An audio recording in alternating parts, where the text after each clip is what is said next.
శ్రీ విష్ణు రూపాయ నమ శివాయ శ్రీ విద్య ప్రేక్షకులకి ఈరోజు స్వాగతం. ఈ రోజు మనము కుంభరాశి వారికి ఉగాది రాశి ఫలాలు ఏ ప్రకారంగా ఉండబోతున్నాయి ఇప్పుడు మనం తెలుసుకోబోతున్నాము. ఈ రాశి ఫలాలు ఏవైతే ఉన్నాయో గోచర గ్రహరీత్యా నడుస్తున్న గ్రహస్థితి ఆధారంగా అయితే ఈ సంవత్సరం గురించి మనం తెలుసుకోబోతున్నాము. అని మీ జాతకంలో ఉన్న దశ అంతర్దశ కూడా చాలా ఎక్కువగా విలువ ఉంటుంది, గ్రహస్థితి కూడా చాలా ఎక్కువగా విలువ ఉంటుంది. మీ జాతకంలో ఉన్న గ్రహస్థితి నడుస్తున్న దశ అంతర్దశ చూసుకొని ఈ రాశి ఫలాలు మీరు తెలుసుకోవడానికి ప్రయత్నించండి. ఎందుకంటే లాభ నష్టాలు మాన అవమానాలు ఇవన్నీ చూసిన తర్వాత కొందరికి ఏంటంటే అందరికి ఇలాగే ఉంటుందని మీరు అనుకుంటారు. అందరికి అలా అస్సలు ఉంటుందండి. అలా ఉన్నట్లయితే ప్రతి ఒక్కరికి అలాగే జరగాలి, అలా అస్సలు జరగదు అందరికి. ఎందుకంటే మనకంటే ఒక జాతకం ఉంటుంది, అందులో దశ అంతర్దశ ఉంటుంది, అది కూడా పనిచేస్తూ ఉంటుంది. సో దాన్ని కూడా కొద్దిగా మనం పరిశీలించాల్సిందే. సో క్లుప్తంగా చెప్తా, ఎందుకంటే మనం ఎవ్రీ టైం రాశిఫలాలు తెలుసుకుంటూనే ఉంటుంటాము, ఎవ్రీ మంత్ తెలుసుకుంటూనే ఉంటుంటాము, ఎవ్రీ ట్రాన్సిట్ గురించి కూడా మనం తెలుసుకుంటూనే ఉంటుంటాము. సో ఈ రాశిఫలాల లోపల మనం క్లుప్తంగా తెలుసుకోవడానికి ప్రయత్నం చేద్దాం. కుంభరాశి వారికి ఈ సంవత్సరం బాగుందా బాలేదా చూసుకున్నట్లయితే బాగుంది, చూసుకున్నట్లయితే బాగుంది. ఏ ప్రకారంగా బాగుంది, ఎలా బాగుంది చూడండి. ఇప్పుడు దేవగురు బృహస్పతి మీ రాశి నుంచి అలా 5th హౌస్ లో గోచరం అయితే ఉండబోతుంది. 1 జూన్ తర్వాత 6th హౌస్ లోపల అయితే గోచరం మొదలవుతుంది. ఈ సంవత్సరం కుంభరాశి వారికి నిజంగానే పరాభవ నవ సంవత్సరం ఏదైతే ఉందో చాలా బాధగా ఉంటుందా అంటే ఒక విషయం తెలుసుకోండి. కష్టం ఛాలెంజ్ చాలా ఎక్కువ ఉంటాయి. ఛాలెంజెస్ ఏవైతే ఉంటాయో చాలా ప్రబలంగా చాలా పెద్ద పెద్ద ఉంటాయి. ఎందుకంటే సెకండ్ లార్డ్ అలాగే 11th లార్డ్ 6th హౌస్ లో వస్తాడు. అనుకుని సాధించడానికి రావాల్సిన వస్తువు పొందడానికి దానికి చాలా ఎక్కువ ఛాలెంజెస్ అయితే మీరు ఎదుర్కోవాల్సి వస్తుంది. ఈ ఎక్కువ ఛాలెంజెస్ తో పాటు కొన్ని విశేషంగా డిసిప్లిన్ కూడా అవసరం. ప్రతి మనిషికి కొన్ని అవసరమైన విషయాలు ఉంటాయి. దేవగురు బృహస్పతి 1 జూన్ తర్వాత ఈ కుంభరాశి వారి జీవితం లోపల డిసిప్లిన్ ఈజ్ వెరీ ఇంపార్టెంట్. డిసిప్లిన్లో కనుక మీరు లేకపోయినట్లయితే మీరు అనుకునే ఒక్క పనులు కూడా సరిగ్గా అస్సలు అవ్వవు, అన్ని పెండింగ్లోని వెళ్ళిపోతుంటాయి. రెండో విషయం, ఈ సంవత్సరం పెళ్లి యోగం కూడా కనపడుతుంది. రెండో విషయం ఏంటంటే ఈ సంవత్సరం పెళ్లి యోగం కూడా కనపడుతుంది. మీకు ఈ సంవత్సరం కొద్దిగా బాధ కలిగించే టైం కూడా ఉన్నది. June, July, August, September, October, November మధ్య వరకు పట్టుకోండి. June, July, August, September, October, ఈ 5 months ఏవైతే ఉన్నాయో కుంభరాశి వారికి కొద్ది కష్టంగా ఉంటుంది. ఆఫ్టర్ దాట్ నవంబర్, డిసెంబర్, జనవరి, ఫిబ్రవరి ఈ టైం మీకు చాలా ఫేవరబుల్గా ఉంటుంది. ఆ టైం కూడా మీకు చాలా ఫేవరబుల్గా ఉంటుంది. ఈ మధ్యలో వచ్చిన 5 నెలలు ఏవైతే ఉన్నాయో మీకు చాలా కష్టంగా ఉంటుంది. హెల్త్ పరంగా కావచ్చు, ఫైనాన్స్ పరంగా కావచ్చు, విశేషంగా లోన్స్ పరంగా కావచ్చు, లేకపోయినట్లయితే ఇంత పూర్వం ఏదైనా పని చేసి మొదలు పెట్టారు అది క్లోజ్ చేసే అవకాశాలు కూడా రావచ్చు. కానీ 5 months వదిలేసినట్లయితే మిగతా టైం ఏదైతే ఉందో మధ్యలో ఇది మీ పక్షాన్ని ఉండబోతుంది. 12 months లోపల 5 months వదిలేసినట్లయితే 7 months ఉంటాయి. అవి మీ ఫేవరబుల్గానే ఉన్నాయి. ఇది తెలుసుకోవడానికి ప్రయత్నించండి. అది చేయాల్సింది ఏంటంటే ఒక విషయం తెలుసుకోండి. రాహుకు సంబంధించిన మీ బిజినెస్ ఉన్నట్లయితే, రాహుకు సంబంధించిన మీ ప్రొఫెషన్ ఉన్నట్లయితే, లేకపోయినట్లయితే దేవగురు బృహస్పతికి సంబంధించిన బిజినెస్ ప్రొఫెషన్ కనుక ఉన్నట్లయితే ఈ సంవత్సరం అంత బాధపడాల్సిన అవసరం అయితే లేదు. శనికి సంబంధించిన బిజినెస్ ఉన్నట్లయితే, శుక్రుడికి సంబంధించిన బిజినెస్ ఉన్నట్లయితే, కుజుడికి సంబంధించిన బిజినెస్ ఉన్నట్లయితే కొద్ది కష్టంగా ఉంటుంది, కొద్ది ఛాలెంజింగ్గా ఉంటుంది. అసలు పరిస్థితి అస్సలు అర్థం కాలేని స్థితిలో అయితే మీరు ఉంటుంటారు. ఒక మాటలో చెప్పాలంటే దేవగురు బృహస్పతి ట్రాన్సిట్ ఏదైతే ఉందో ఈ సంవత్సరం అతిచారి వేగంగా ఎక్కువగానే ఉండడం వల్ల రోజులు కూడా ఎంత వేగంగా గడిచిపోతున్నాయో అసలు అర్థం అవ్వవు. ఈ సంవత్సరం మీరు జాగ్రత్త వహించాల్సింది మూడు విషయాలు. ఆలోచించకుండా ఎవరికి మాట ఇవ్వకూడదు. రెండోది, తొందరపాటు లోపల ఫైనాన్స్కి సంబంధించిన నిర్ణయాలు తీసుకోకూడదు. మూడోది, కోర్ట్ కేస్, పోలీస్ కేస్ లాంటివి ఏవైనా ఉన్నట్లయితే అంతవరకు మీరు వెళ్ళకుండా చూసుకోవడానికి ప్రయత్నించండి. ఒకవేళ వెళ్ళినట్లయితే దానికోసం చాలా టైం పట్టుద్ది, అక్కడ చాలా డబ్బు కూడా ఖర్చు అవుద్ది. ఈ 3 విషయాలు చాలా అవసరము. ఇక మిగతా ఏవైతే ఉన్నాయో అవి ప్రకృతి ఆధారంగా తన నడుస్తూనే ఉంటుంటాయి. విద్యార్థులు ఎవరైతే ఉన్నారో విద్యార్థులకి సంవత్సరం చాలా బాగుంది. కొద్దిగా స్టొమక్ ప్రాబ్లం ఉండడం వల్ల సరైన చదువు పరంత దృష్టి పెట్టే అవకాశాలు అయితే కనిపించట్లేదు. రెండో విషయం ఏంటంటే దాంపత్య జీవితం లోపల ఈ సంవత్సరం బాగానే ఉంది. దాంపత్య జీవితం లోపల ఈ సంవత్సరం మీకోసం బాగానే సమయం అయితే కనపడుతుంది. కానీ సంతాన భవిష్యత్తు వల్ల సంతాన విషయానికి సంబంధించిన విషయాల లోపల కొద్దిగా బాధ కలుగుతుంది.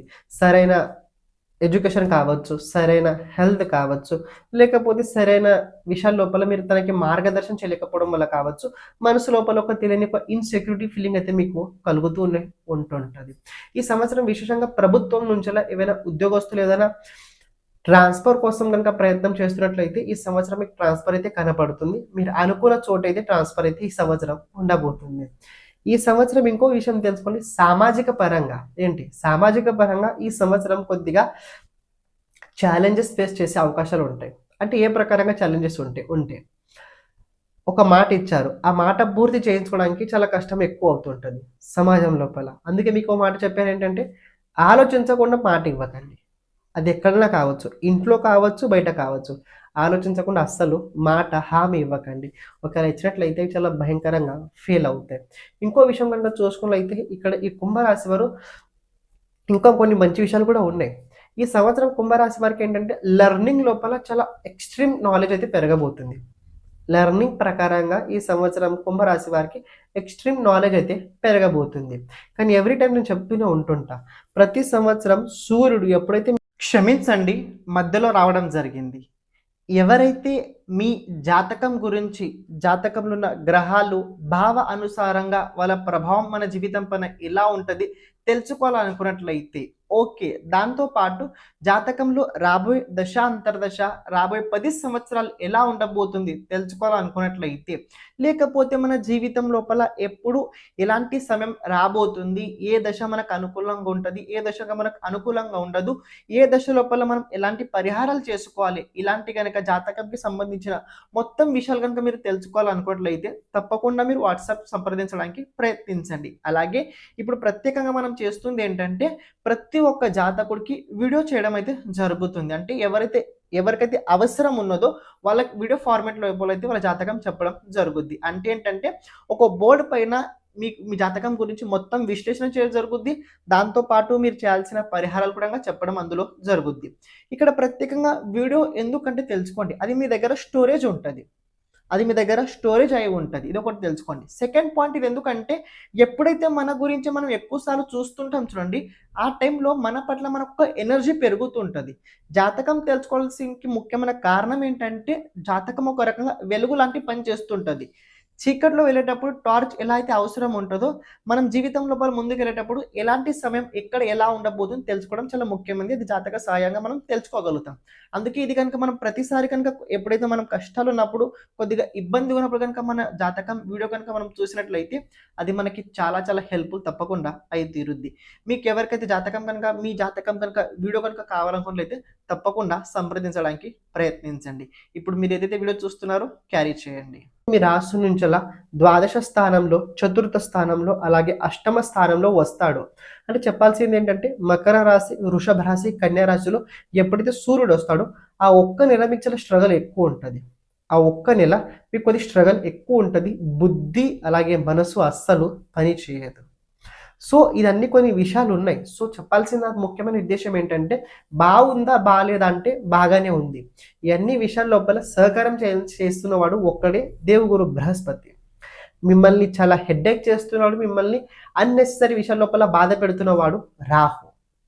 దాన ధర్మాలు ఎక్కువ చేయండి. రాహుకు సంబంధించిన వస్తువులు దాన ధర్మాలు ఎక్కువ చేయడానికి మీరు ప్రయత్నించండి.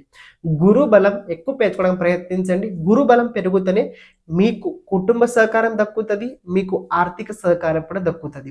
గురు బలం పెంచుకోవాలనుకుంటే అయితే నేను ఇంతపూర్వం చాలా చెప్పాను గురు బలం ఏ ప్రకారంగా పెంచుకోగలుగుతామని. గురు బలం పెంచుకోండి, రాహు బలం కొద్దిగా తగ్గించండి. రాహు బలం కనుక చాలా ఎక్కువ అయినట్లయితే జాతకుడు ఒక చోటు సరిగ్గా ఆగడు. అసలు ఏం జరుగుతుంది ప్రెజెంట్ స్థితిలో అయితే అస్సలు జాతకుడు ఉండడు. సో ఈ కొన్ని విషయాలని దీన్ని అర్థం చేసుకోవడానికి మీరు ప్రయత్నించండి. ఈ సంవత్సరం అతి ముఖ్యమైన విషయాల లోపల మీరు జాగ్రత్త వహించాల్సింది ఏంటంటే సెప్టెంబర్ నెల ఏదైతే ఉందో అది చాలా కేర్గా ఉండండి. ఆ నెల లోపల కొద్దిగా ఇలాంటి విషయాల లోపల నిర్ణయాలు అస్సలు తీసుకోకండి, తొందరపడి అస్సలు చేయకండి. ఎవరిదైనా సహకారం, ఎవరిదైనా మీరు మార్గదర్శన ద్వారానే పనిచేయండి. అంతేనే బాగుండగలుగుతారు. లేకపోతే కొద్దిగా ఇబ్బంది అయితే ఉంటది. అయినా నేను మీకు చెప్తున్నా, మీ జాతకంలో గనుక దశ, అంతర్దశ గనుక శుభగ్రహాలది ఉన్నట్లయితే, బాగున్నట్లయితే అంత భయపడాల్సిన అవసరం లేదు. నేను చెప్పిన విషయం లోపల కేవలం 50% జరుగుద్ది. దాని తర్వాత అంతా జరగదు. అండ్ 2027 తర్వాత 2027 లోపల జూన్ తర్వాత ఇక ఏలినాటి శని మొత్తం ఆ ప్రభావం నుంచి మీరు బయటకి రాబోతున్నారు. అండ్ ఇంకో మాట చెప్తా, రాబోయే రోజుల్లో ఈ ఏలినాటి శనికి సంబంధించిన ఒక మనము టాపిక్ అయితే నిర్ణయం చేయబోతున్నాను డిగ్రీ పరంగా. అసలు నిజంగానే కొందరికి ఏలినాటి శని చాలా తొందరగా అయిపోతుంది, కొందరికి ఏలినాటి శని చాలా ఎక్కువ టైం వరకు అయితే నడుస్తూ ఉంటుంది. దానికోసం మీరు ఛానల్ సబ్స్క్రైబ్ చేసి పెట్టుకోండి. ఎందుకంటే నేను ఏవైతే వీడియోలు చేస్తుంటానో అవి మీరు చూడగలుగుతారు. గురు బలం పెంచుకోండి, రాహుకు సంబంధించిన దాన ధర్మాలు చేస్తూ ఉండండి. ఇక మిగతా ఏవైతే ఉన్నాయో మనం ప్రతిరోజు తెలుసుకోవడానికి ప్రయత్నం చేద్దాం. సర్వం శివార్పణమస్తు. శ్రీమాత్రే నమః.